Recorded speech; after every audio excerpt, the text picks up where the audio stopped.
La poésie consiste en une ingénieuse tissure des fictions avec la vérité. Drôle de définition. Je ne la connaissais pas, cette définition de la poésie, surtout de Pierre Corneille. Un peu étrange, un peu étrange. Mais pour moi, la poésie, comme je la définis toujours, c'est la mathématique des sentiments et des émotions. Parce qu'en mathématiques, on n'a pas droit à l'erreur ni à la faiblesse. Et la poésie consiste aussi en une sorte de rigueur absolue. Mais j'aime bien le mot tissure. La tissure, c'est comme la soudure des fictions avec la vérité, c'est bien. Mais la poésie n'est pas toujours la vérité, hein.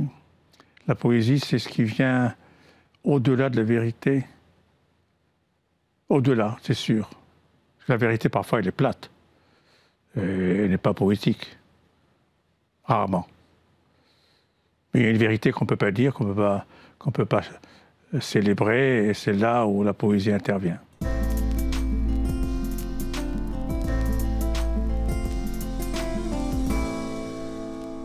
Tahar Benjeloun, bonjour. Bonjour. Merci. Merci d'être venu jusqu'à nous au milieu de ces cérémonies de prix dont vous êtes parfois... Ah oui, hier c'était vraiment ouf. Magnifique. Vous allez me raconter comment vous avez vécu votre prix Goncourt en 87 et comment on survit à un prix Goncourt comme écrivain. Comment on écrit le livre d'après. C'était plus simple parce qu'il y avait des magouilles. Non mais la qualité de votre livre, c'est une chose. Mais comment vous-même, en tant qu'écrivain, vous avez pu écrire le livre d'après le Goncourt? Ah, c'est ça la question. Je savais qu'une fois qu'on a le Goncourt, on patauge dans la célébrité, ce qui n'est pas une bonne chose, et qu'on oublie d'écrire. Or, moi, comme j'écrivais à l'époque dans des grands cahiers, j'avais toujours avec moi mes cahiers et j'écrivais. Et j'ai écrit un petit livre qui s'appelle « Jour de silence à Tanger », sur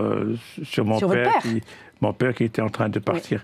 Oui. Et j'ai fait ce livre-là tout en faisant quasiment le tour du monde, parce que j'ai été traduit dans une cinquantaine de pays. Donc vous assuriez la promotion de vos livres? Promotion, et puis faire connaître, oui. Et tout. Alors ça commençait par l'Italie, l'Allemagne, l'Espagne, les pays européens. Après je suis allé en Inde, au Japon, aux États-Unis, enfin bref. J'ai beaucoup voyagé, c'était l'année 87-88, c'est l'année où j'ai fait beaucoup de dégâts à l'environnement par mes voyages. Vous avez barboté dans votre succès, et comment après vous vous êtes remis à cette table aride de travail concentré? J'étais tout le temps en train de travailler. Dans l'avion, j'écrivais. D'accord, donc vous aviez quand même ça. Ah ouais, il fallait pas se laisser avoir par cette petite victoire. Non, il faut aller continuer. Bon, c'est bien d'avoir un prix, mais il ne faut pas s'arrêter. Et quel conseil vous donneriez à Laurent Mauvigné, le lauréat du prix Goncourt 2025? Laurent Mauvigné, d'abord, c'est un écrivain qui a déjà une œuvre. Prolifique, oui. C'est quelqu'un qui est... Un peu comme vous, 80. Il a mis 3 ans pour faire ce livre. Alors, inutile de dire combien ce livre est important. Moi, je l'ai lu au mois de fin juin, début juillet. J'ai mis 1 semaine, 10 jours. Parce que c'est assez long. 750 pages. Oui, et en même temps, je me disais, ça va s'arrêter, ça va s'arrêter. Je n'avais pas envie que ça s'arrête. Mais ça, c'est avec les grands livres. Et je me dis, j'espère que ce livre aura un prix parce qu'il le mérite. Parce que c'est la littérature, c'est l'imaginaire. C'est pas l'autofiction, c'est pas des histoires personnelles, même s'il y a un peu sa famille, mais très peu, très peu. Et que finalement, c'est la littérature qui gagne, c'est l'imaginaire, c'est un grand écrivain, il commence une phrase, parfois il la prolonge un peu, et c'est merveilleux. C'est très rare des écrivains de ce gabarit-là. Moi, chaque été, je lis entre 30 et 35 livres, je ne peux pas lire plus. Je dirais un livre tous les 2 jours, quoi. Et parfois, je me dis, mais enfin... Pourquoi on a publié cet auteur? Pourquoi ceci? Pourquoi ça? Parce que la littérature française... Elle est trop abondante et parfois, ce n'est pas de la littérature. Tout le monde écrit, tout le monde veut avoir le Goncourt, tout le monde veut avoir la célébrité. Bon. Mais nous, on fait le tri. Heureusement qu'on est là pour ça. et qu'on arrive quand même à nous mettre d'accord pour choisir le livre le plus important. Est-ce que votre obsession, c'est de manquer la pépite qui roule en marge des prix, en marge des grandes sélections? Est-ce que votre obsession, c'est de vous dire ah, peut-être qu'il y a un chef-d'œuvre qui sommeille dans une toute petite maison d'édition, là, en marge? Ça m'est arrivé de repérer un tout petit livre qui était dans une pile d'1 mètre de haut et qui s'appelle Les Impatientes, d'une écrivaine du Cameroun. Et je l'ai lu. Oh, j'ai un choc. J'ai envoyé tout de suite une alerte à mes 9 camarades. J'ai dit, lisez ça. Personne ne l'avait lu. Et après, ils m'ont dit, mais tu as bien fait de nous le faire lire parce que c'est extraordinaire. Il a été sur notre liste des 15. Il a eu le Goncourt des lycéens. C'est un repérage complètement fortuit. Oui. Un éditeur inconnu. Merveilleux. Bravo. C'est une édition de rien du tout. Oui. Elle a fait 250 000 copies de vendues. Et elle a changé beaucoup de choses dans son pays avec ce livre. C'est extraordinaire. Ça arrive, ça arrive. Comment s'appelle cette auteure camerounaise, vous vous souvenez? Comment s'appelle-t-elle? S'appelle... Ah, on oublie. Il a un nom composé, oui, bon. Oui. Les Impatientes, c'est ça qu'il faut retenir. Mais j'aimerais beaucoup qu'on parle de Boualem Sansal. On va en parler dans 2 minutes. Oui, avant ça, j'ai cherché dans vos 2 biographies ce qu'il y avait de commun. Alors, vous êtes 2 auteurs prolifique, francophone, du Maghreb. Donc vous êtes marocain, d'origine marocaine, et lui est d'origine algérienne et algérien. Et vous avez une chose en commun avec lui, c'est que vous avez passé, entre 66 et 68, vos jeunes années vaillantes, vous les avez passées au cachot aussi, dans une caserne militaire, mais punie, une maison de redressement. Oui. Et alors, j'aimerais énormément que vous puissiez me dire comment vous avez traversé, vous, écrivain en herbe, cette année et demie, comme ça, coupé des vôtres et coupé du monde. C'était très dur, parce que j'avais à peine 20 ans, j'avais 19 ans. On n'avait pas le droit de lire ni d'écrire. On était très maltraités, punis, maltraités, physiquement et mentalement. Et j'écrivais en cachette des petits poèmes, enfin des fragments de poésie. Sur des morceaux de papier sur des morceaux de papier qui traînaient? Sur les nappes, j'allais parfois faire le ménage dans le salon des officiers. Et j'ai piqué les nappes de papier qui étaient sur la table. Et j'avais un petit crayon et ça me suffit. Et après, je cachais les poèmes dans les poches des treillis. Le treillis, c'est le pantalon militaire. On n'avait pas le droit de mettre les mains dans les poches. C'était interdit parce qu'il faisait très froid. Mais alors, on devait coudre les poches. Alors, en cousant les poches, je glissais les poèmes dedans. Et vous les avez retrouvés en sortant? Bien sûr, en sortant. Vous gardiez votre treillis et ces poèmes? Non, j'ai rendu le treillis, mais vous avez récupéré les papiers? J'ai récupéré les papiers et ça a donné un premier long poème qui a été publié pour la première fois dans la revue Souffle en avril 68. Et c'était pour moi extraordinaire. Donc vous commencez par la poésie? Ah oui, toujours. Et en 71, vous arrivez à Paris. Et vous arrivez, et c'est François Maspero qui vous édite. J'arrive à Paris avec 2 livres, avec des poèmes, dans une plaquette qui a déjà été publiée au Maroc, d'autres poèmes, et puis mon premier roman. Et mon premier roman, j'ai mis 2 ou 3 ans à l'écrire. Et j'arrive, je vais directement chez Maurice Nadeau parce qu'il avait publié 2 ou 3 écrivains maghrébins. Je me dis peut-être qu'il va l'accepter. Et j'arrive rue de Condé, petit bureau minuscule, il y avait Geneviève Serrault avec la cigarette comme ça. Et il me dit c'est pourquoi? Je dis je viens de déposer un manuscrit. Il dit bon, ben laissez-la là. Il y a votre adresse? Je dis oui. On vous écrira.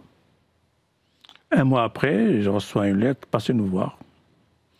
Et j'arrive et toujours sa cigarette au bec, elle me dit montez voir Maurice. Et il avait un bureau, il y avait 3 marches. Montez, j'arrive. Et puis Maurice, tiens, moustache quoi. très, très imposant comme ça. Il commence à feuilleter mon manuscrit, il feuillette comme ça, il me dit comme ça, au moins vous n'allez pas me donner de travail. C'est-à-dire qu'il est bon à prendre comme ça. Alors, j'ai dit, mais qu'est-ce que ça veut dire ça? J'ai dit, mais ça veut dire quoi? Ben, j'ai rien à dire, c'est très bien.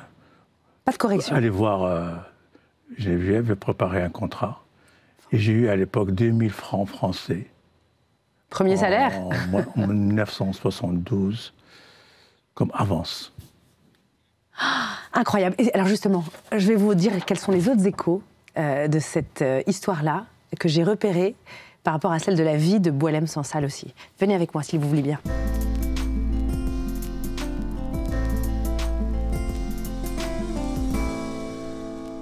Tahar Benjeloun, merci d'être avec nous. Vous connaissez très bien Boualem Sansal. Je l'ai bien connu, bien connu. Vous savez, les écrivains ne se fréquentent pas tellement. Mais on se retrouve dans des colloques, dans des congrès, dans des invitations à l'étranger. C'est là où on se connaît le mieux. Et avec Boualem Sansal, je me souviens de quelques jours à Lecce, dans les Pouilles. On a beaucoup rigolé, on a beaucoup... Ça, c'est une des fois, mais on a eu d'autres moments où on s'est retrouvés. Et une fois, on était ensemble à Varsovie.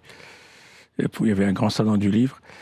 Et on discutait beaucoup et on rigolait beaucoup. Mais de toute façon, lui, il me disait, tu as la chance d'être marocain. Moi, j'ai la malchance d'être algérien.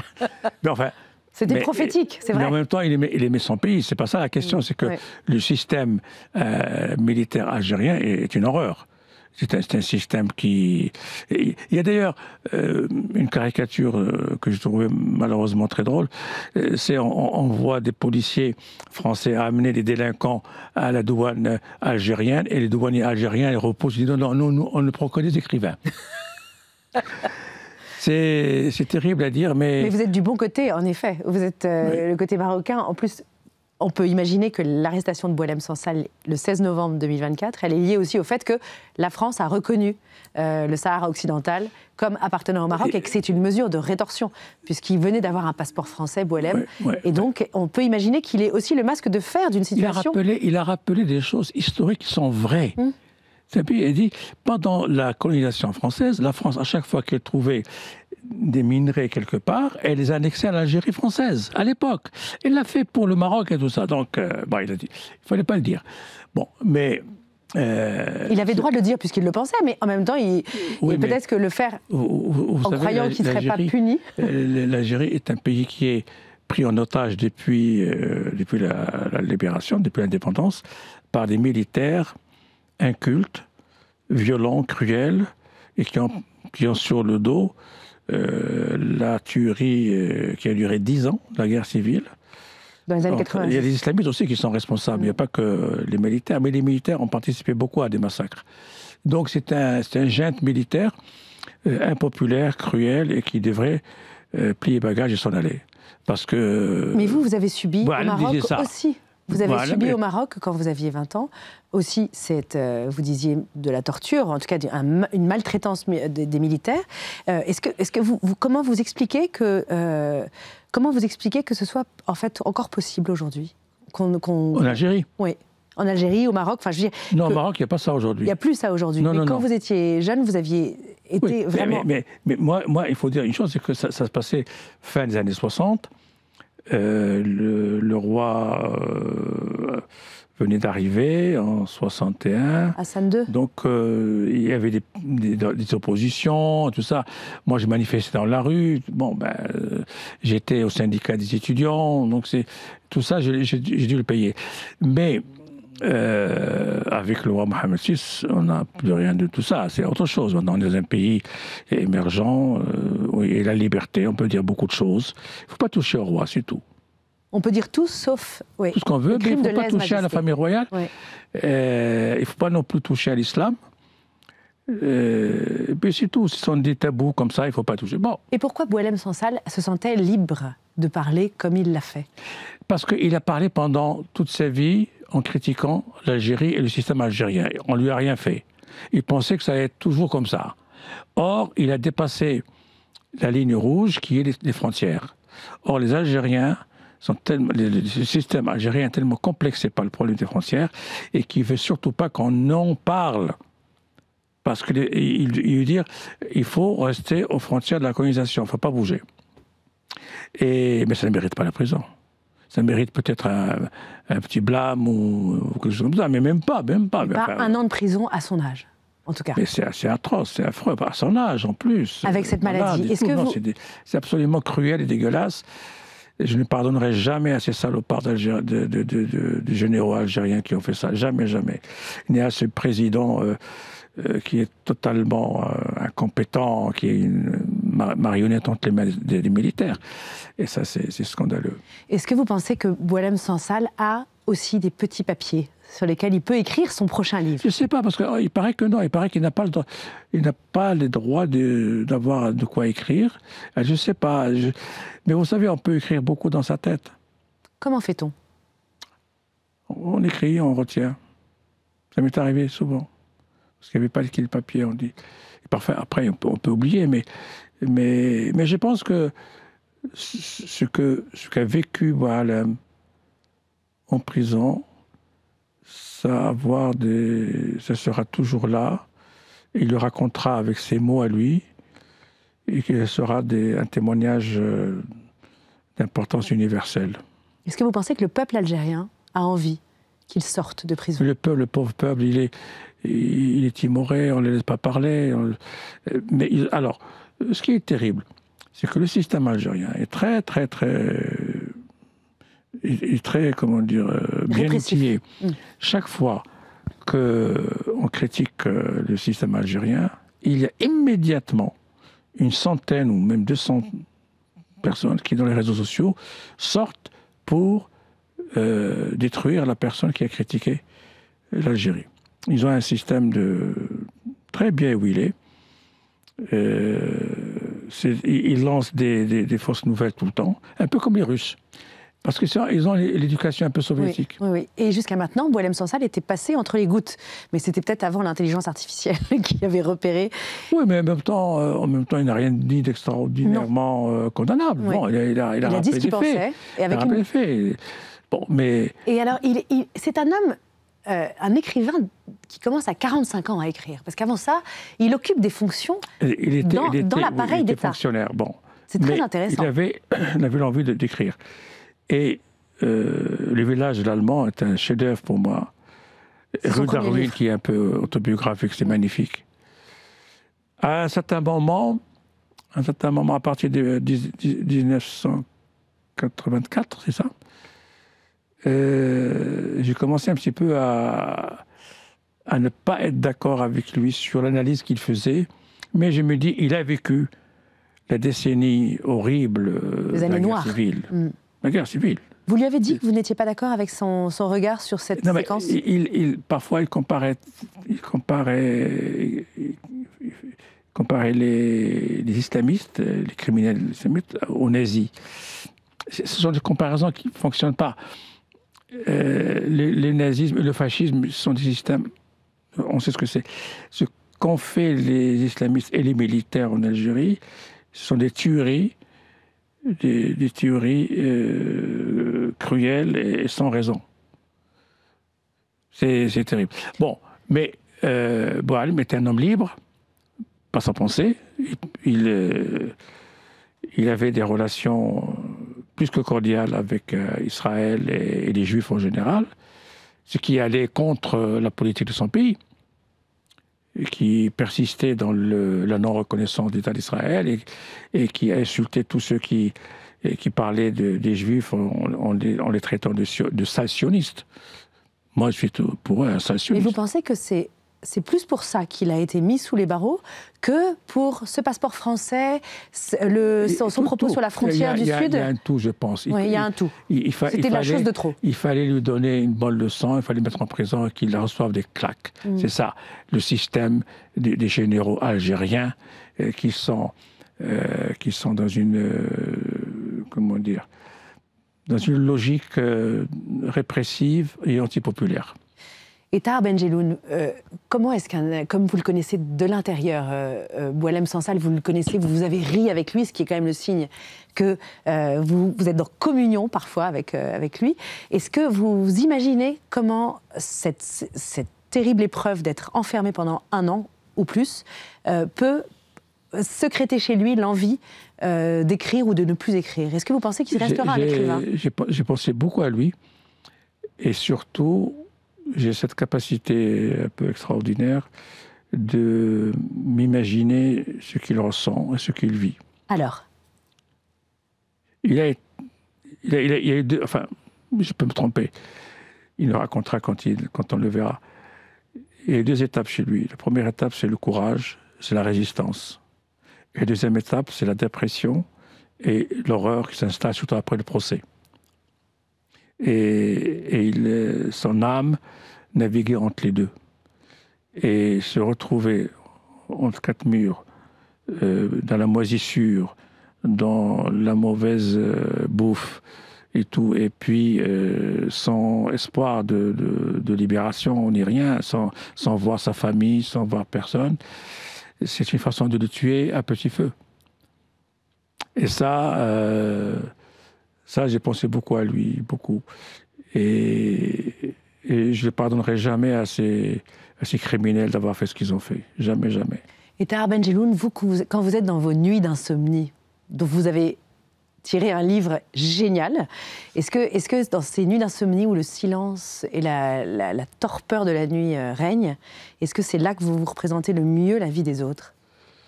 Non, pas partout. Quand j'écris, j'ai cette capacité de me mettre à la place des autres très facilement. Et j'essaie un peu de... C'est comme un comédien qui s'accapare d'un rôle et qui le vit. Je le vis tout à fait. Et le prochain livre, qui sort en janvier, est un livre très étonnant. Vous avez pris un petit risque médiatico-politique. C'est un récit autobiographique sur ma vie dans un grand journal. Pigiste au Monde. Et c'est un livre qui va peut-être pas vous attirer que des amis. Oh, vous savez, les amis sont... Pour faire un ami, il faut beaucoup de temps. Or, maintenant, les amis sont très rares.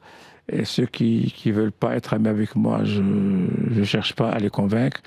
Non, mais il fallait que j'écrive ce livre parce que ça m'est resté. Il y a des blessures qui sont restées en moi que je n'ai pas supportées. J'ai été, autant au début, en étant accueilli dans ce journal d'une façon extraordinaire par des personnes de grande qualité humaine, de générosité et tout, autant après leur disparition, j'ai été maltraité, humilié souvent par des petits, par des gens petits.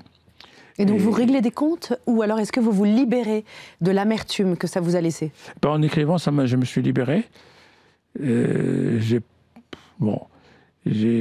réglé pas beaucoup de comptes, mais j'ai raconté certaines choses qui m'ont choqué. Mais je pense que c'est un journal, chaque génération a une façon de le vivre. Moi, je suis tombé sur une des meilleures générations, c'est-à-dire la génération d'après la guerre. J'ai même connu Bev Merrill, l'inventeur, le créateur du monde. Il m'avait invité un jour à voyager avec lui en Italie. On a fait passer des heures extraordinaires à discuter. Donc, c'était Et les jeunes générations qui sont arrivées après, aujourd'hui, toutes les signatures que je vois dans le monde, j'en connais aucune. Mais c'est des jeunes pour qui un homme de 70, 80 ans, c'est un vieux con, donc On respecte quand même beaucoup votre plume, Tahar Ben-Jelloun. Votre plume reste... Vous avez 80 livres à votre actif, avec toutes les rééditions, etc. Mais quand même, c'est quand même une référence. Vous voyez bien que votre voix porte quand même. Je ne sais pas, mais... Il respecte l'intelligence quand même dans ce journal. C'est le grand journal. Je ne cherche pas à plaire, ce n'est pas la question. Oui. C'est simplement que, par exemple, quand il y a eu la guerre, les représailles de Netanyahou sur les Razaouis, qu'il avait tué énormément de populations civiles qui n'avaient rien fait, qui n'étaient pas des terroristes, qui n'étaient pas du Hamas, ni rien. Oui. J'avais écrit un papier où je dis que Netanyahou a perdu la guerre parce qu'Israël est en train de perdre son âme. Parce que c'est pas Israël, c'est pas ça, c'est pas le massacre des innocents. Et j'ai envoyé ce papier comme ça. J'ai envoyé au Monde. Ils m'ont répondu de la manière bureaucratique la plus scandaleuse. Vous savez, ils ont répondu quoi? Les phrases toutes faites. Nous avons bien reçu votre... Malheureusement, nous n'avons pas de place pour la publier. Bon. Pourtant, je l'ai lu, ce papier, mais je l'ai lu où? Alors, oui, je l'ai publié dans Le Point. Dans Le Point. Le Point, qui m'ont toujours bien accueilli. Je l'ai publié dans La Repubblica, qui est mon journal depuis 35 ans, où je suis éditorialiste, où je suis toujours publié à la une du journal et tout. Mais pour moi, Le Monde était quand même la maison où je suis né, comme journaliste. Et où cette question-là est pourtant traitée de façon assez équilibrée. En tout cas, la ligne éditoriale de votre papier était tout à fait proche de la ligne éditoriale du Monde. Je ne sais pas, parce qu'il paraît qu'il y a eu des bagarres entre... Ah oui, il y a eu un débat interne, comme dans toutes les bonnes rédactions. Oui, non, mais de toute façon... Mais ce qui est amusant, c'est que ça résonne avec un livre que j'ai lu de vous, sur votre rencontre avec Jean Genet, qui justement commence par « Il faut s'occuper de la question palestinienne ». Et donc vous êtes quand même, sur cette question, extrêmement travaillé intérieurement. Depuis toujours. Depuis toujours. Pourquoi? Parce que d'abord, en dehors de Jean Genet, j'ai très bien connu Mahmoud Darwish, très grand poète. Palestinien. Oui, palestinien. Mais c'était un très grand poète. Pas parce qu'il était palestinien, parce qu'il y avait quelque chose de fantastique avec lui. Discuter avec lui, c'était une richesse infinie. Malheureusement, il est parti très tôt. Et j'ai été familiarisé avec la question palestinienne à partir du collège, à Tanger. J'avais un camarade de classe à côté de moi qui était très brun. Et je me souviens, on devait faire une quête pour l'enterrement d'un prof. Et je me souviens, j'avais sorti un petit billet, je donnais, et puis qui à côté n'avait pas d'argent. Et je lui dis, je peux te prêter? Il me dit, non, ça va. Après, bon. Et c'était un Palestinien. Il venait d'arriver au Maroc. Il s'appelait Younes. Il me dit, je suis de Palestine. Mes parents étaient éjectés en 48. Donc c'était en 56, 57. Il venait d'arriver, quoi. 10 ans après 48. Là, ouais. Et j'ai compris ce que c'est que la question palestinienne. Après, il y a eu bien sûr... Par l'exil de cet ami, quoi. Par le fait que cet ami était réfugié. Parce qu'il était écorché vif. On voyait bien que c'était un adolescent qui n'a pas eu le temps d'être adolescent. Et très vite. Et j'ai compris ce que c'est que l'exil parce qu'il devait retrouver une place dans la vie. Mais ça, c'est le lot de tellement aujourd'hui de citoyens du monde qui sont dans cette recherche-là. Alors, malheureusement, notre entretien s'achève maintenant. Mais c'est très étonnant parce que j'ai l'impression qu'il n'a fait que commencer.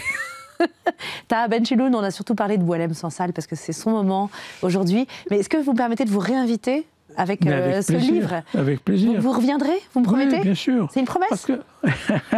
Alors, à très très vite. Je vous prends au mot.